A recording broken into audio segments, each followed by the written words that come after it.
Bom dia, boa tarde, boa noite. Não sei que hora que você está aí na sua casa, mas eu estou aqui, pessoal, para discutir com vocês aqui a resolução da prova do Baú Branco de 2025, a resolução em filosofia.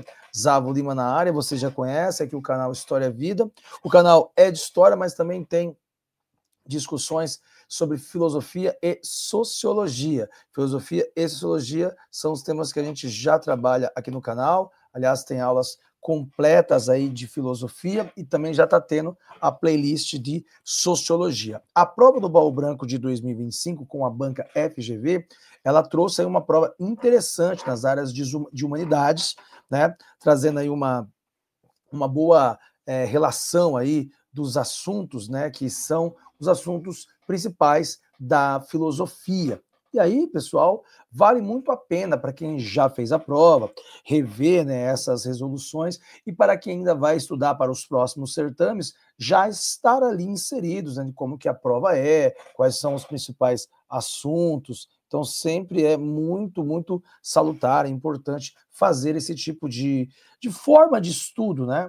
Essa forma de estudo de você conseguir avaliar as questões a partir de resoluções de exercícios é uma das melhores maneiras para se estudar para uma próxima prova, um próximo concurso, beleza? Bom, sem grandes delongas, você sabe que aqui que Zavo Lima é precisão, né, nas nossas discussões, vamos direto, né, à resolução da prova e, obviamente, já há outras resoluções de provas aqui, sempre quando eu posso, vou trazendo cada vez mais resoluções aqui para vocês e vamos aqui diretamente da nossa maneira, né, na maneira simples, direta, com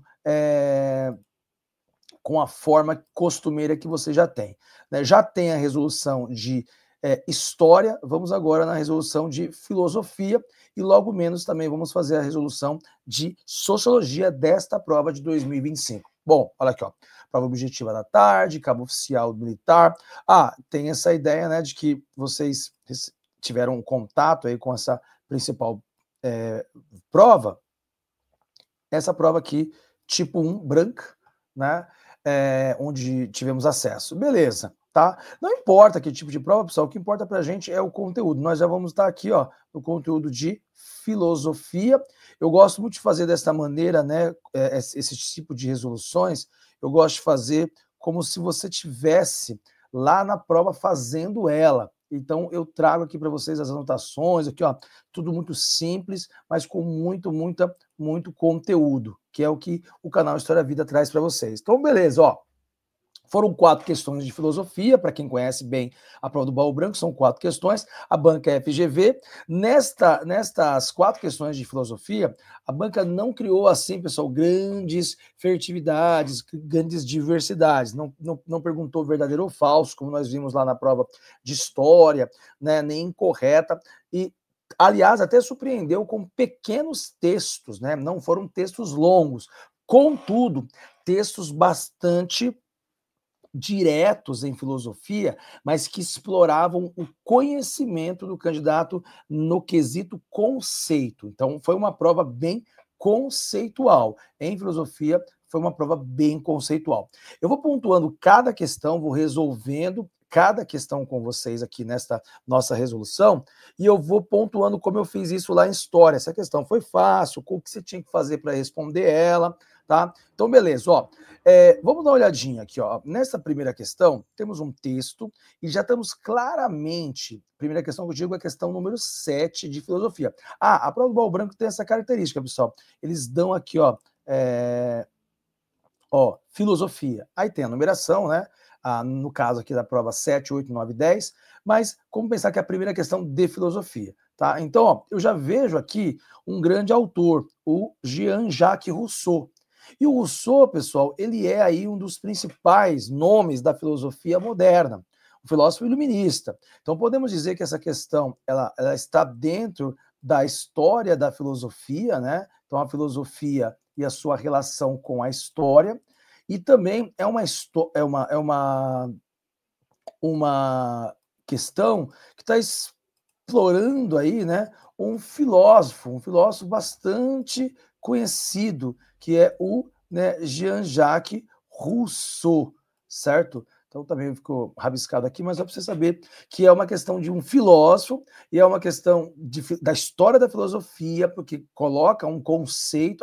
Também é uma questão bastante conceitual, tá, pessoal? É uma questão de conceito aqui, o conceito russoniano, certo? E o trecho que a questão trouxe trata aí do tema central da filosofia política, certo? Que é justamente aí a ideia, né, do homem natural, ou homem selvagem, vamos assim pensar, e esta lógica aí, né, do homem civilizado, que é o homem policiado, o homem que tem aí, né, todas as ideias sobre si, né? E o Rousseau é um grande filósofo da Idade Moderna que argumentou aí sobre as desigualdades sociais e justamente as políticas não sendo naturais, né? Então, as políticas que envolvem nossa sociedade não é natural. E a gente tem a ideia de que o surgimento de uma sociedade civil, pessoal, da propriedade privada e das instituições que são artificiais, isso que corrompeu a sociedade. Então é um clássico, um grande clássico essa questão. Então é uma questão de filosofia na história, é uma questão de filósofos, de Rousseau e de conceito, um conceito russoniano. Se você fosse diretamente para a pergunta, diz assim, pessoal, segundo Rousseau, a desigualdade social e política é fruto de, certo? Então todo mundo sabe completar esta questão aqui. Sem ler o texto, só direto no enunciado, ó, segundo Rousseau, a desigualdade social e política é fruto de, isso explora justamente um conceito muito conhecido do Rousseau. Então, o homem nasce bom e a sociedade que o corrompe. Então, é a sociedade que corrompe os seres humanos. Então, a desigualdade para Rousseau é justamente a própria, né, sociedade. A sociedade é a desigualdade para ele. Então, essa questão daria para ser respondida só com o conceito russoniano. Mas aí, né, obviamente, que os candidatos acabam lendo, e ler o texto ajuda também. Ó, dá uma olhadinha. Ó. O homem selvagem e o homem policiado diferem de tal modo tanto no fundo do coração quanto nas suas inclinações, que aquilo que determinaria a felicidade de um reduziria o outro ao desespero. O primeiro só almeja o repouso e a liberdade, só quer viver e permanecer na ociosidade. Esse é o homem selvagem. O cidadão, ao contrário, sempre ativo, cansa-se, agita-se, atormenta-se sem cessar para encontrar ocupações ainda mais trabalhosas. Então, esse é o homem policiado. É o homem que está sempre em busca de, né, um afazer, de ser alguma coisa. Já o homem selvagem não se preocupa tanto com isso. Então, o que criou essa desigualdade para Rousseau? Segundo a alternativa A, pessoal, é as diferenças naturais entre os indivíduos. Né? Então, ela está errada, essa alternativa, porque o Rousseau ele nega que a desigualdade social tenha origem na natureza, certo? Para ele, as diferenças físicas ou intelectuais, certo? Causam a desigualdade moral ou política, certo? Então, no estado de natureza, essas diferenças não geram hierarquia, então não são as diferenças naturais entre os indivíduos. Isso está errado, certo? A B, que vai ser a resposta certa, pessoal, diz exatamente o seguinte, ó, a B diz que as convenções humanas na sociedade civil. São as convenções humanas que criam a desigualdade entre os homens. Então, lembra da frase? O homem nasce bom, é a sociedade que o corrompe? Então, é a sociedade, são as convenções humanas, as questões humanas que o corrompem. Então, quando o Rousseau diz aqui, na sua teoria clássica, né, pessoal, que as desigualdades sociais não são resultado de diferenças naturais, mas sim de instituições criadas pelo homem, como a propriedade, o Estado e as leis, essas convenções, então, rompem a igualdade natural e instituem distinções aí artificiais entre os seres humanos, como, por exemplo, o rico e o pobre, o senhor e o servo. Então, é exatamente a resposta B, a resposta correta, para poder, então, conceituar bem aqui, né, a teoria russoniana, o conceito de Rousseau, dentro de um filósofo, né, na história da filosofia moderna. Excelente questão, tá, pessoal? Ó, eu julguei essa questão de filosofia nível fácil, mas assim, pessoal, vocês vão perceber, ao resolvermos essas 4 questões de filosofia e estudar aqui junto, de que era fácil para quem sabia, beleza? Então todas as questões aqui vão ser fáceis para quem sabe, porque foram bem conceituais, tá? A C diz, ó, a disposição desigual para o trabalho. Então o que diz a C? O que é isso aqui? Está errado, né, pessoal? Porque essa explicação está mais ligada no pensamento liberal clássico. A disposição desigual para o trabalho está mais no pensamento liberal, né? Rousseau rejeita essa visão, né? Por quê? Porque são consequências da desigualdade social, não sua causa. Então, a disposição desigual para o trabalho são consequências da própria sociedade e não da desigualdade social em si. Então, está errado aqui a C, certo? A D diz traços primitivos persistindo na sociedade. Então, os traços primitivos aqui se tornam errado, por quê? Porque o Rousseau faz exatamente o contrário. Ele idealiza o homem primitivo, pessoal. Então, os traços primitivos é idealizado para Rousseau. Não há essas diferenças na natureza humana, mas é a sociedade, certo? São as convenções da sociedade que cria a desigualdade. Então, a D é justamente o contrário da B, que é a certa. E aí diz, inclinações sensíveis prejudiciais à razão, certo?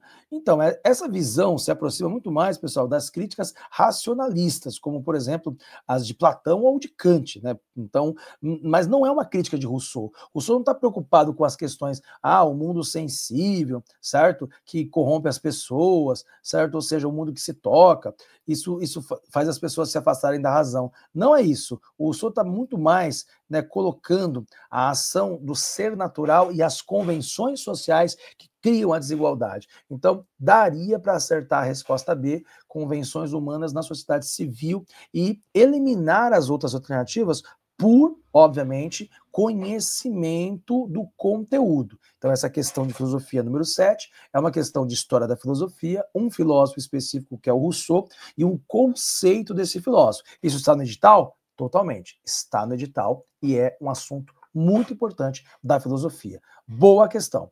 Questão número 8, pessoal.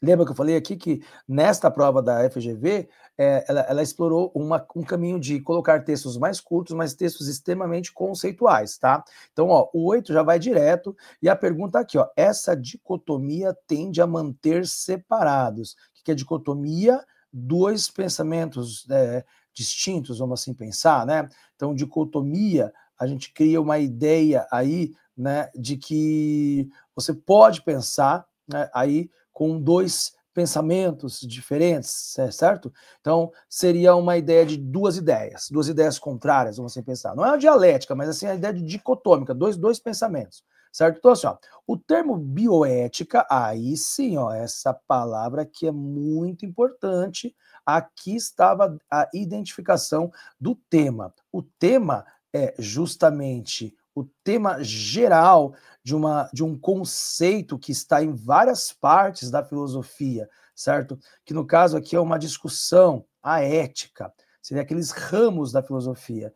E a ética relacionada também à ciência. Ciência, ética, política, certo? Verdade, epistemologia, são os ramos, né, os grandes ramos da filosofia. Essa questão número 8 não vai, por exemplo, como na 7, que especificou exatamente um filósofo e uma filosofia. Aqui é a ideia do que é a ética e a ciência. Nessa lógica, a pergunta diz, no caso, o enunciado eleva. O termo bioética surgiu no início da década de 1970 como parte de uma tentativa de integrar a perspectiva humana à atividade científica. Parte dessa preocupação era a de superar a dicotomia entre aquilo que é, certo? O que é e aquilo que deve ser, entende? Então, a ciência e a bio, né, vida, né, a ética sobre a vida, vamos assim pensar, a bioética, e a ciência, aquilo que é e aquilo que deve ser. Então, aquilo que é o que realmente nós sabemos que é. E o que deve ser é o nosso imaginário. Dentro da ideia de ciência, essa dicotomia tende a manter separados. Separados. Então, nesta lógica, pessoal, a bioética está ligada à tentativa de unir a ciência e os valores humanos, né? Então, o foco está na dicotomia entre o ser, fato, e o deve ser, o valor. O ser é o fato, o que é, e o deve ser o valor. Olha que questão conceitual muito boa.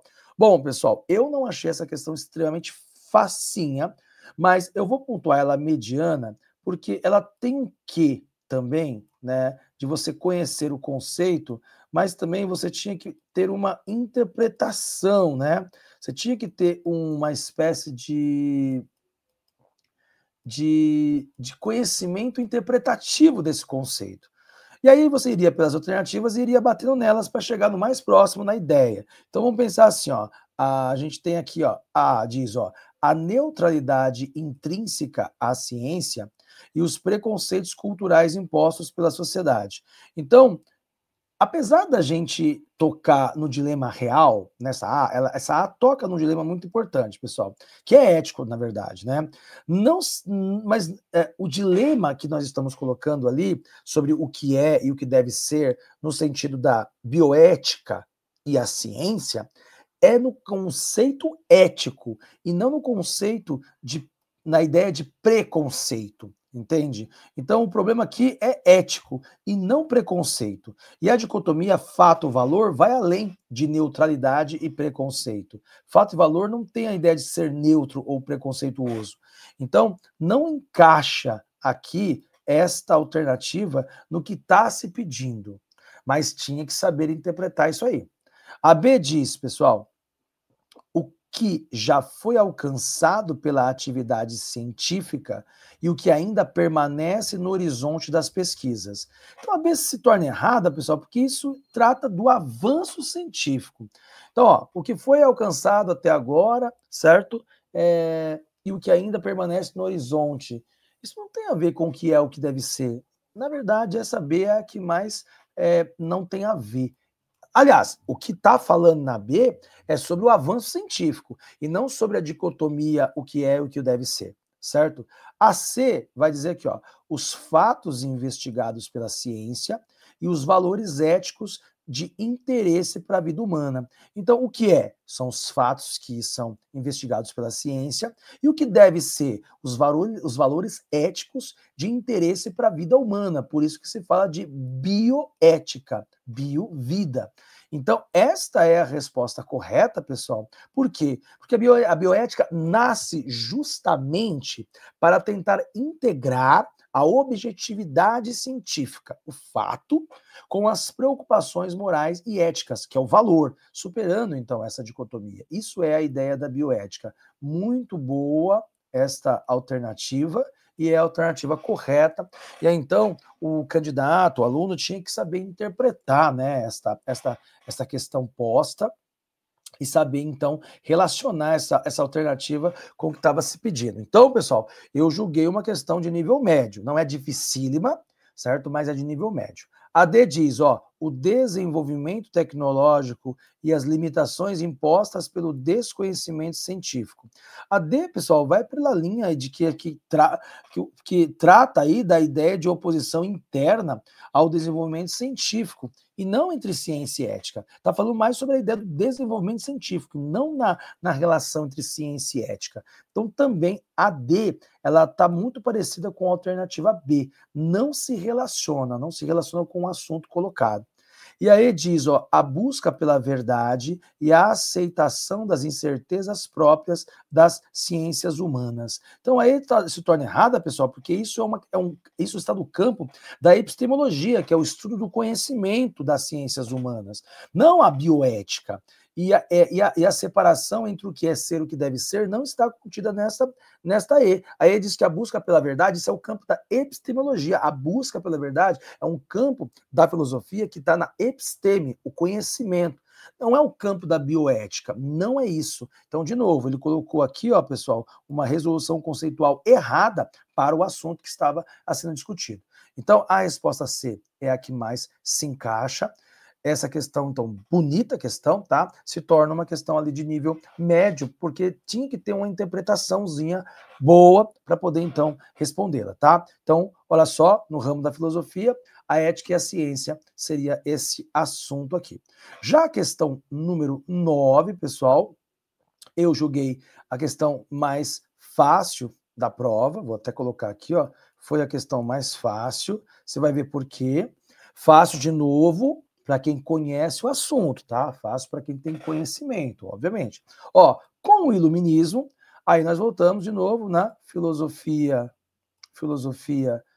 da história, né? Filosofia na história, e a gente tem aqui um movimento muito conhecido da filosofia, que é o iluminismo, tá? E que traz para a gente todo um conhecimento que estava em pauta ali na Idade Moderna, sabe? No período moderno, certo? Da era da história geral, né? Entre os séculos 16 e 17, mas sobretudo o século 18, o advento do movimento iluminista. Então, essa questão se torna fácil para quem sabe o assunto, daria até para responder com conteúdo de história essa questão, né? Sem problema nenhum, daria para responder ela com conteúdo de história. E aí diz assim, ó, o iluminismo com o iluminismo surge a tentativa de refundar as bases da sociedade a partir da razão, e não mais a partir do puro exercício da força ou dos valores tradicionais. Ó, essa ideia do exercício da força é bem papo de contratualismo da Idade Moderna no sentido do absolutismo, o rei poderoso, o Estado que manda. E os valores tradicionais, pessoal, é bem aquela ideia, né? Por exemplo, da religião como base do pensamento que vinha do antigo regime. Então, como eu disse, é uma questão que em história faz todo sentido também, mas é uma questão de filosofia clara, é filosofia da história, é um contexto filosófico que é o iluminismo. Não citou um filósofo em especial, mas o que nós saberíamos distinguir entre iluminismo e justamente, né, o absolutismo. Por que isso? Porque ele diz na pergunta o seguinte, ó, uma ideia política fundamental, tributária do iluminismo é a de que qual ideia política fundamental, tributária do iluminismo, pessoal, estaria nessas alternativas? A diz, o progresso das sociedades depende da harmonia entre a ordem natural e as determinações da vontade divina. Então, essa A erra justamente porque ela vai colocar principalmente a ideia de que esse pensamento de vontade divina é muito mais do antigo regime, não do iluminismo. Isso aí vem da ideia do o direito divino do rei governar, lá do filósofo e cardeal da Igreja Católica, o Jacques Bossuet. Isso não é do iluminismo, isso está totalmente errado. A B diz, ó, todo indivíduo é sujeito de direitos inalienáveis, que preservam sua dignidade enquanto humano. Todo indivíduo é sujeito de direitos inalienáveis que preservam sua dignidade. Então, ó, direitos, pessoal. Olha, um dos principais pontos, né, do iluminismo é justamente essa ideia dos direitos, né? E aí você consegue perceber, por exemplo, que isso esteve presente em Locke, em Rousseau, que inspirou revoluções modernas. Então, cada indivíduo tem seus direitos naturais e universais, e isso deve ser respeitado. O Estado não pode intervir nesses direitos, ou melhor, o Estado existe para proteger esses direitos. Então, o âmago da ideia política fundamental do iluminismo, que é a pergunta, é justamente a alternativa B. O todo indivíduo é sujeito de direitos inalienáveis que preservam sua dignidade enquanto humano. Então já é a resposta B. A C diz, pessoal, o Estado tem o pleno poder para decidir o que é melhor para a manutenção da harmonia social. Então, se o Estado tem esse direito, perde-se a individualidade. E é justamente este pensamento da C que era do antigo regime, que era a ideia do rei soberano, que era a ideia, obviamente, do absolutismo atestado pelo Hobbes. E isso não é uma ideia iluminista, está errado a C. A D diz, os comportamentos individuais e a natureza humana são determinados pelas condições culturais. Não, pessoal, isso está errado, tá? Isso é uma ideia relativista, e essa ideia relativista é muito contemporânea, né? Mais ligado até mesmo à antropologia moderna. Isso não é do iluminismo. Comportamentos individuais, natureza humana são determinados pelas condições culturais. Isso é antropologia moderna. Isso é lá da época da idade contemporânea. Isso é relativismo. Isso é relativismo cultural. Não tem nada a ver com a filosofia política moderna. Isso está totalmente errado. E aí diz, o uso da razão deve evitar mudanças radicais, pois as sociedades evoluem de forma orgânica e lenta. Não, erradíssimo também. Por quê? Porque nós sabemos, com as aulas de história, que o pensamento iluminista criou exatamente as bases para os termos de direitos, de individualidade, inspirou a independência dos Estados Unidos, as independências da América, a Revolução Francesa. Então, o uso da razão sem mudanças radicais não está entre as ideias políticas do iluminismo, beleza? Então, essa questão aqui, pessoal, eu achei a mais fácil da prova, dava para você eliminar as alternativas até mesmo por analogia, e obviamente porque se você conhecesse um pouco do iluminismo, você conseguiria facilmente atestar as erradas e atestar as certas, beleza? Então, a questão 9, que é a nossa terceira questão de filosofia, ela é fácil. E aí nós vamos para a última questão da prova de filosofia, certo? Que é a questão número 10. E essa questão aqui, pessoal, sim, eu julguei ser a questão mais difícil. Então, vou até pontuar aqui que foi a questão mais difícil. Por quê? Porque ela foi a mais conteudista, vamos assim pensar. Ela foi uma questão, assim, por mais que aquela do Rousseau também fosse uma questão conteúdo, né? E conceito, ó, aqui você tinha que saber o conteúdo colocado, você tinha que saber também, para responder essa questão, o conceito, certo? O conceito que está colocado, e também ela é uma filosofia da história, né? Porque você está falando de um tempo histórico específico, que é a idade contemporânea. E aí, como você sabe disso? Pela a identificação do filósofo, o filósofo Karl Popper. O Karl Popper, pessoal, ele é justamente um filósofo contemporâneo, ele é do século XX, e ele defende uma tese muito clara, né, em relacionado a, sobretudo, a filosofia, certo? Para a ciência. A filosofia para a ciência. A filosofia e a ciência, vamos assim pensar, né? Então ele analisa esta ideia. Então você vê que nesta prova do baú branco, a ideia de ciência, ética, né, direitos, e o Rousseau, né, caiu. Então, 2 filósofos caíram na prova. Um bem conhecido, que foi o Rousseau, e esse filósofo que não é tão conhecido. Aliás, estou devendo ter uma aula específica sobre o Karl Popper na nossa playlist de filosofia aqui do canal História Vida. Mas assim, pessoal, a gente tem que saber se virar. Uma questão é difícil, a gente tem que saber se virar. Então, assim, não é tão conhecido, né, a tese do Popper, mas o Popper para quem conhece filosofia, tem que se falar sobre o Popper, tá? Então, o Popper, pessoal, ele defendeu aí justamente que a falseabilidade é o critério de demarcação do conhecimento científico, entende? E isso é uma teoria, uma teoria só, e é científica se puder ser testada e possivelmente refutada pela experiência. Então, para o Popper, você falsear, né, qualquer teoria, e você conseguir provar essa falsibilidade, isso não é ciência. Ciência é justamente algo que se consegue ser provado. Então, todo tipo de teoria pode ser descartada, desde que haja aí um teste empírico, desde que haja aí, né, uma experiência para refutar. Então, algo é falso se consegue ser refutado. Então, é um padrão de pensamento de ciência do século XX que vem aí com o filósofo Karl Popper. Vamos ver se a gente consegue responder essa questão. Se a gente não conseguisse ter todo esse conhecimento, daria para responder ela? Vamos ver, ó.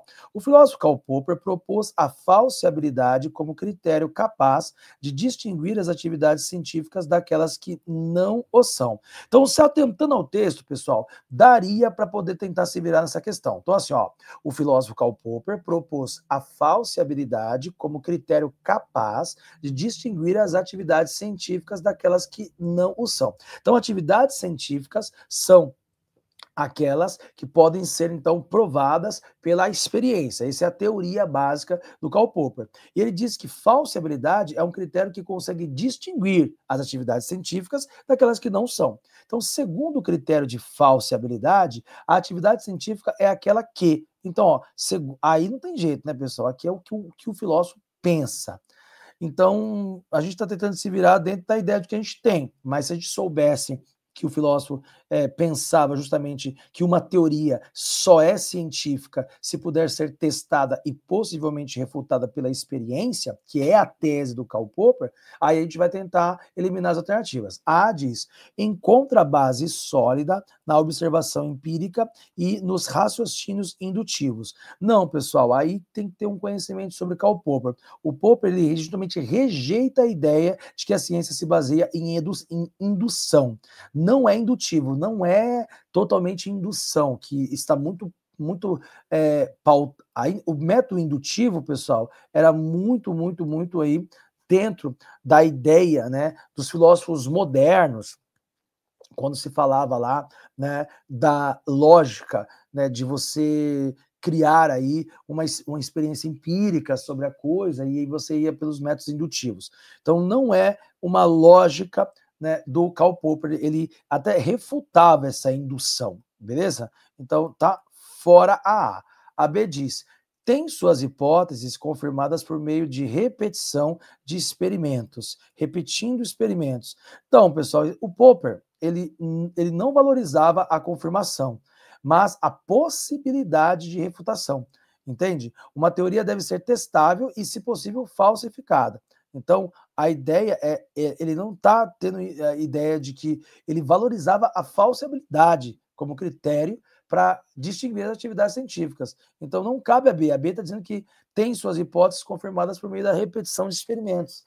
Não, não é isso que o Popper atesta.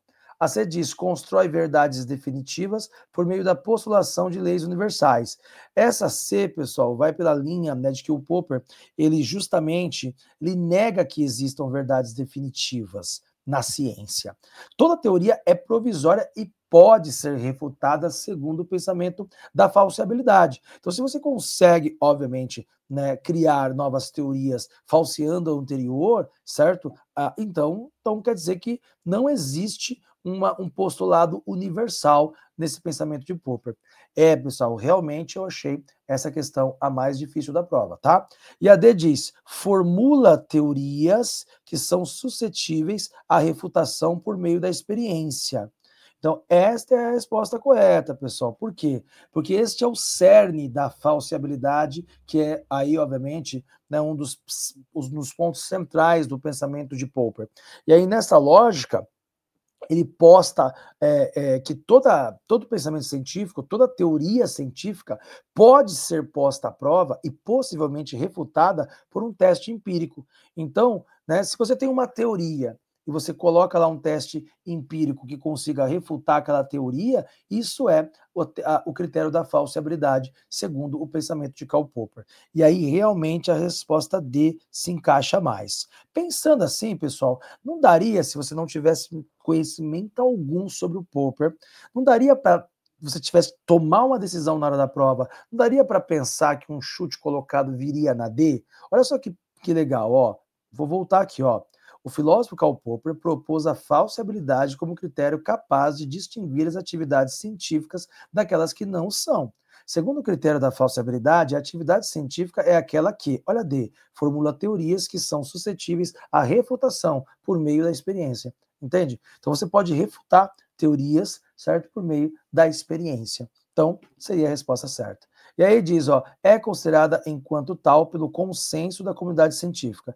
Então, o critério de falsibilidade né? Segundo esse critério, a atividade científica é aquela que é considerada enquanto tal pelo consenso. Então, para Karl Popper, pessoal, não existe consenso não existe consenso na comunidade científica, né? Existe um outro filósofo contemporâneo que é interessante, que é o Thomas Kuhn, pessoal, que ele realmente pensa nesse consenso aí, né, na ideia dos paradigmas, mas para o Popper não é consenso, não existe consenso. Então, eu julguei essa questão D como a mais difícil da prova, mas, obviamente, né, pessoal, de 4 questões, você atestar 3, uma mediana, ó. Então, vamos recapitular aqui para a gente fechar essa revisão. A questão 10, né, é uma questão de conteúdo e conceito, mas filosofia contemporânea, filosofia da ciência e um filósofo específico, Karl Popper. Eu julguei uma questão de nível difícil, certo? A questão número 9 é uma questão de história da filosofia, iluminismo, né, o iluminismo moderno e o conceito político dentro do iluminismo. Questão de nível fácil, facinha essa aqui. A questão número 8 é uma questão sobre a dicotomia entre ética e ciência, certo? E aí é uma questão de interpretação também e uma questão, obviamente, de análise, e aí de nível médio, porque alguns podem ter problema. E a questão sobre o Rousseau, então já digo, né, é uma questão sobre um filósofo específico, que é o Jean-Jacques Rousseau, o conceito russoniano, filosofia na história, filosofia moderna, e aqui o nível também foi médio, beleza? Então, meu pessoal, vocês que acompanharam essa resolução aí, espero que ela tenha elucidado mais ainda pontos para vocês e que a gente consiga caminhar nessa construção de conhecimento aqui. Aqui no canal História da Vida você encontra história, filosofia, sociologia e sempre que eu tiver resoluções de provas vou trazer. Eu adoro resolver provas, eu adoro fazer provas, eu adoro trazer essas explicações para que vocês consigam atingir o sucesso que vocês desejam. Então, pessoal, se você gostou dessa aula, clica, compartilha, ativa o sininho para receber as notificações, compartilhe o conhecimento, estamos juntos e vou postar também a resolução de sociologia. Até mais. Tchau, tchau. Valeu, pessoal.